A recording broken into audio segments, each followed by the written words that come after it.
Imagine walking into a tiny wooden house in the middle of rural Norway and seeing your own last name staring back at you from an old, fading photograph on the wall. Maybe it is a black and white picture of a family standing outside a farmhouse.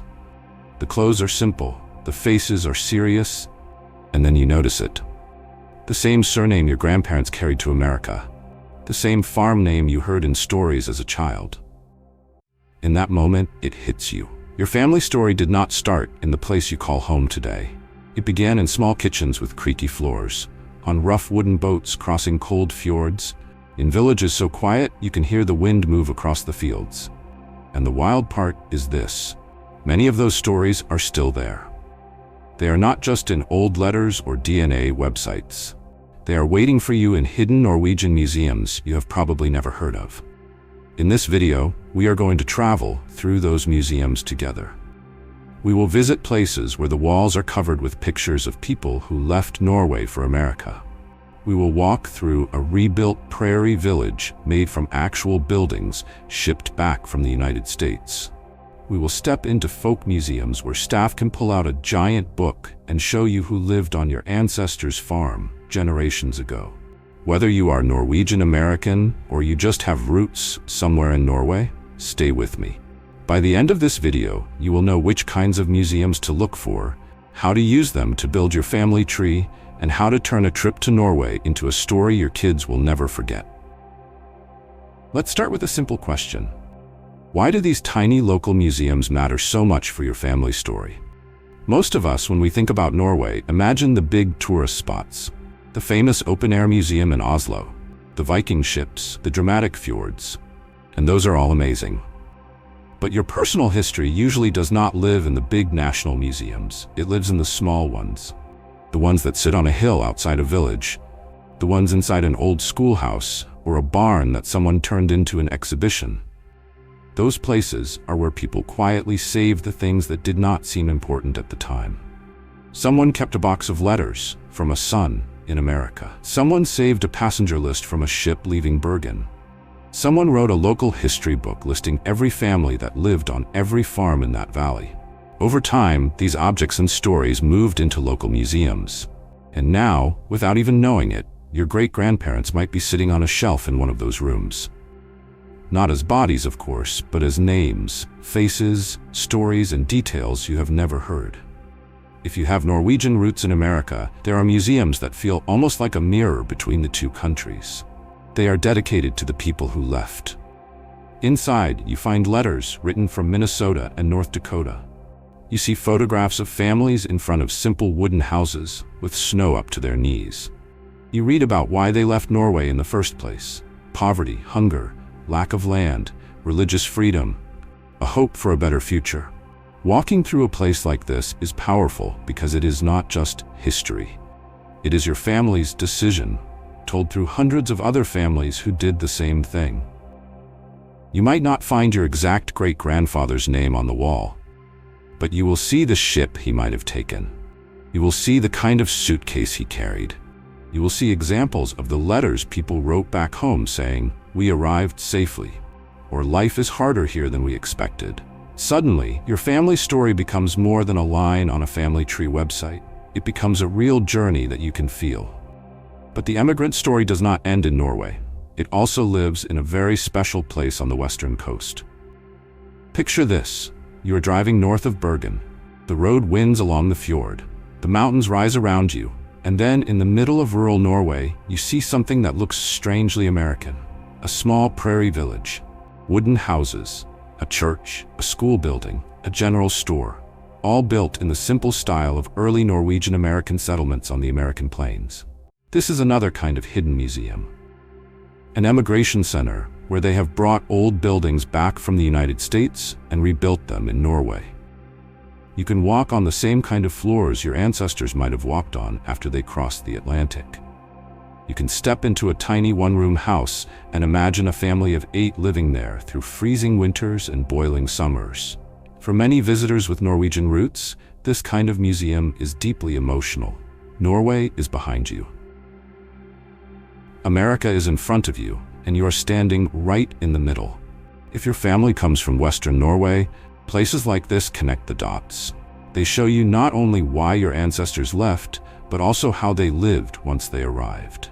It is like a bridge made of wood and memory, stretching from one side of the ocean to the other. Now let us move closer to the heart of your family story, the local folk museums and village museums.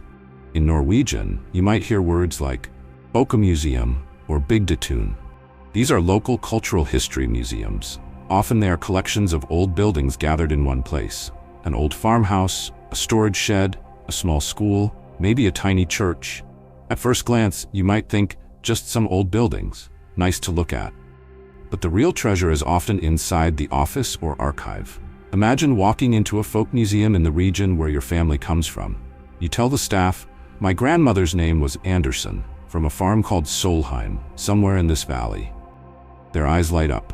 They walk over to a shelf and pull out a thick book. It is a local history book, sometimes called a bygdebok. These books list farms and the families who lived on them, going back generations. They open the book. They flip to the page with the name Solheim. And there it is, a list of names. Birth years, death years, parents, children. Sometimes even notes like "went to America in 1893.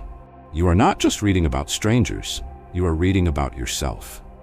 In that moment, the distance between you and Norway collapses.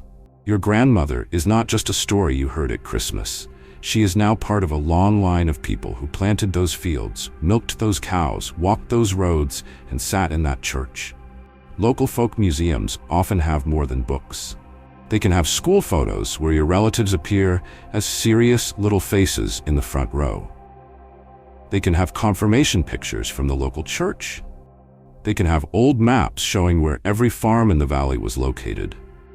If you bring your own family photos, museum staff may even be able to match a building in your picture with one in their archive. This is why I call them hidden museums that tell your family story. Because they do not just talk about people in general, they talk about people with your surname, your farm name, your story. Not all family stories are simple. Maybe your background is Norwegian plus something else. Maybe you have Sami, Kven, Finnish, or another heritage mixed into your family line.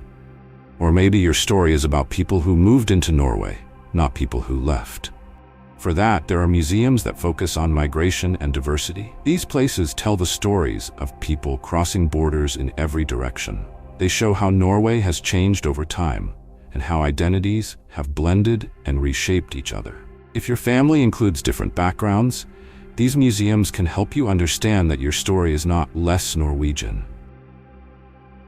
It is part of a bigger, more complex picture of what it has meant to live in and around Norway. And then there are theme museums that connect not just to who your ancestors were, but to what they did. Maybe your great-grandfather was a sailor from the West Coast. Maritime museums let you see the ships he might have sailed on and the stormy seas he crossed. Maybe your family were farmers. Open-air rural museums show you the tools they used, the houses they lived in, and how little they owned compared to what we have today. Even if your exact relatives are never named on a sign, just walking through these places can make you say, yes, this is the world they knew. This is what their daily life felt like. So how do you actually use these museums to build your family story? Let us make it practical. Step 1. Start with what you already know. Write down names, rough birth years, and any place names you have heard. It could be a town, a village, or a farm. Even a small detail like near Bergen or somewhere in Telemark can help you point in the right direction. Step 2. Before you travel, send a simple email to the local museums in that region. Tell them, "My family name is this. We think we came from this area. Do you have local history books, parish record copies, or emigration lists that might be useful?" Many of them are happy to guide you or tell you where to look. Step 3. When you visit, bring your own material. Print photos of your grandparents and great-grandparents. Bring a simple family tree, even if it has gaps. Staff love to see that you are serious, and sometimes they recognize a surname, a farm name, or even a face. Step 4. Ask, is there a local archive or library we should visit? Are there church records available online or nearby? Do you know of any books that talk about families who went to America from this area? Museums are often the bridge to archives, churches, and local historians. Step 5. Take notes like a detective. When you see a farm name on a map, write it down. When you see a date, copy it. When you hear a story that sounds like something your grandmother mentioned, write it in full sentences. These little fragments are what you will later weave into a bigger story. And step 6, share it. Because here is the most beautiful part. You do not have to keep this journey to yourself. When you go back home, you can turn your photos and notes into a little family museum in your living room. Print a picture of the old farmhouse. Put it next to a map with a dot showing where it is. Add a short paragraph about the ancestor who left.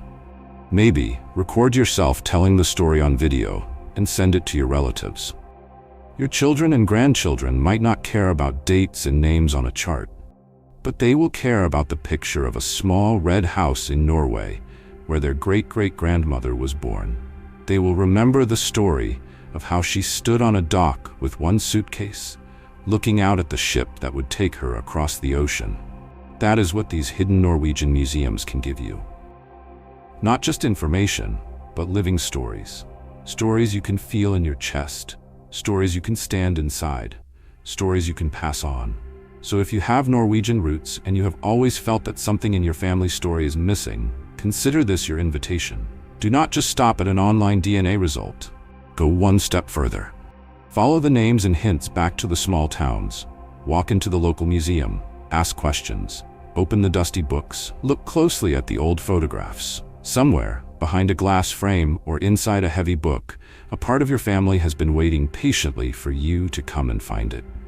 If you would like more videos that help you reconnect with your Norwegian heritage, explore life between Norway and America, and turn family history into stories your kids will actually care about, make sure you subscribe to this channel.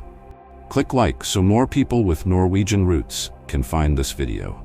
Share it with a relative who has always talked about going back to Norway someday. And in the comments, tell me where your Norwegian family comes from. Which town, which region, which little village. Maybe in a future video we will explore museums and stories from that exact place. Your family story is not lost. It is just waiting for you in hidden Norwegian museums at the end of a winding road, in a quiet room filled with old photographs and familiar names. All you have to do is go and open the door.